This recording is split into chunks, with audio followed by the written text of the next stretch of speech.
I'm an architect by training and designer by practice. And today I want to talk with you about fear. In the academy, we value critical thinking. We love it. And it's a very good thing, and our country needs a lot of it right now. But that said, we love doubt. We love studying things over a long period of time. We're skeptical of our leaders, and we're skeptical on occasion of the ideas that are in front of us.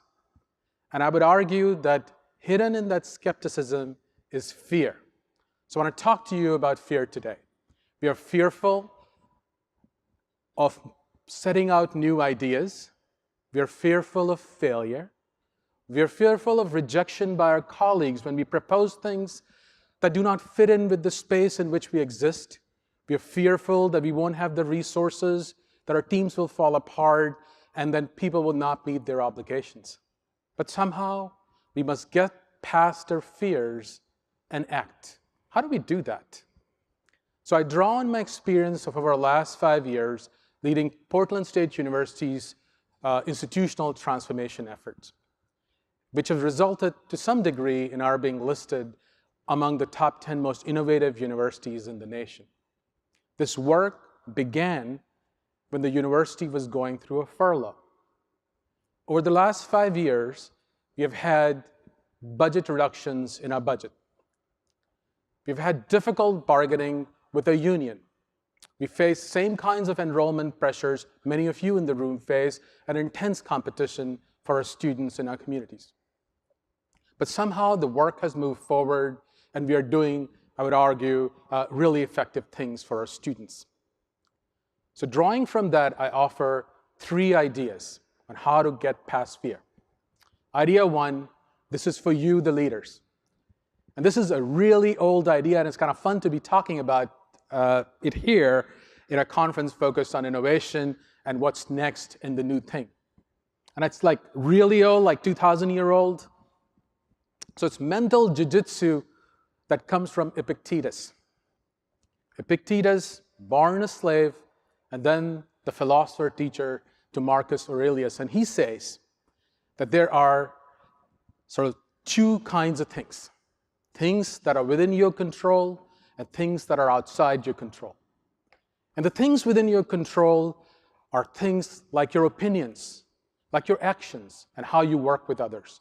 And things outside your control are things like your reputation, the power you need or the positions you're after from others, and the resources you need from others. Focus on things that are within your control and let go of things that are outside your control, because it is these things that are outside your control that are the source of that fear, that cynicism, and that skepticism. So I know this is a bit of mental jiu-jitsu, but if you practice, you can get past that personal fear. Idea 2. If you want to lead your organization past the fear of change, you have to change the way in which you solve problems. So how do we solve problems in higher education? And let me offer you a caricature. A group of administrators, typically in some tall building somewhere, typically in some small conference room, come up with the idea. And then we ask, how are we going to get buy-in? And what I suggest we do is just flip this thing upside down. Go to our faculty and go to our staff and let them generate those ideas. And at Portland State University, we have just managed to do just that. For example, in our Provost Challenge project, we went to our faculty and staff members to offer their ideas. We use techniques like crowdsourcing and open innovation, buzzwords and all that good stuff, but really going to your people for the ideas. We have over 1,000 of our faculty and staff members participate in this work. About 160 ideas were proposed. We chose 24 of them, and they were wide-ranging. Build new programs, collections of courses, competency-based education, new platforms, new technologies, new redesign of process. But in all of this, what was really important was everybody had a chance to participate.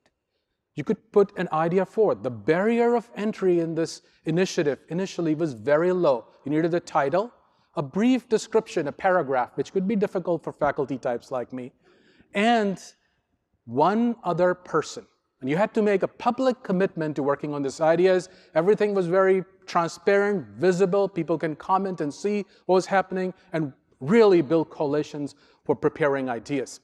And out of this work come things that you're not really expecting. For example, a major declaration, a small idea, which I didn't even know, we didn't have an automated way of doing that on our campus, was proposed. And what came out was a way of really automating it. What does this mean for an organization? You can have better data for performance-based budgeting, for your CRM system, for your big data initiatives, and for advising. The third idea I would like to offer to you is think like a designer if you want to go past fear. Designing as an activity is an optimistic activity. It is a hopeful activity. You imagine a future and you act with the faith that you can make a difference. So how do designers like me think? Well, we place people at the center of problem solving. We make ideas visible. We think through drawings. We prototype so we can act quickly. And we obsessively focus on execution and getting things done. At Portland State University, we have engaged students in the problem-solving process. They are paid to do this work. They are generating some of the biggest ideas, like advising redesign, like degree maps. They're part of those teams, and that work is moving forward. But not only is there that their ideas matter, but when you hear their stories, there's almost no way that you can walk away from solving the problems they are facing today in your institution. It is their stories that are the fuel for our passion. So in the end, if you want to get past the fear, which is quite real, and the challenges, which are quite real, I suggest 3 things. Change your perspective and focus on things that are within your control. Use open innovation and unleash the creativity of thousands of people in your organization. And use the ways of design thinking to put students in the middle of the design process to redesign educational institutions of today for tomorrow's students. Thank you very much.